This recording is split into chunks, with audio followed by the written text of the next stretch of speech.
দেশ এবং প্রবাস থেকে আমার এই ভিডিওটা যে দেখছেন অবশ্যই ভিডিওটি শেয়ার করে দিবেন, কারণ স্বাধীনতাকে এবং একাত্তরকে টিকিয়ে রাখতে হলে অবশ্যই স্বাধীনতার সপক্ষের শক্তিকে ভোট দিতে হবে।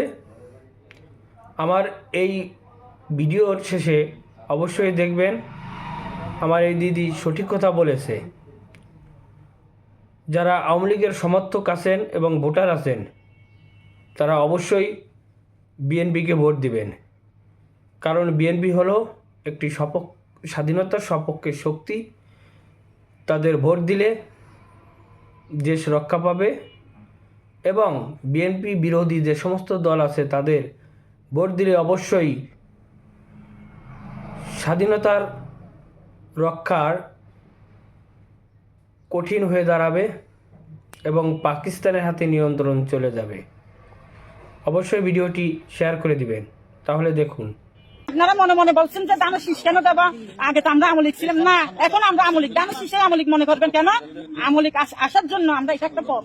আমরা বিএনপি কে যদি চাই, বিএনপি দেখে 10 বছর বাদ হলে আমাদের নেত্রীকে আবার আনবে, জানেন যে এটা। কিন্তু ওদের হাতে যদি চলে যায়, পাকিস্তানে চলে যেতে হবে সবাইকে। আমরা এখানের মানুষ সবাই একজোট হয়ে 12 তারিখ ভোট দিবেন। সবাই ভোটের জন্য যাবেন, কিন্তু অনেকজন বলে বিএনপি কে ভোট দেবো না, যাবো না। না, এটা মনে করবেন না। বিএনপি কে দিলে মনে করবেন কোনোদিন আবার আওয়ামী লীগের হাতে যেতে পারবেন আপনারা।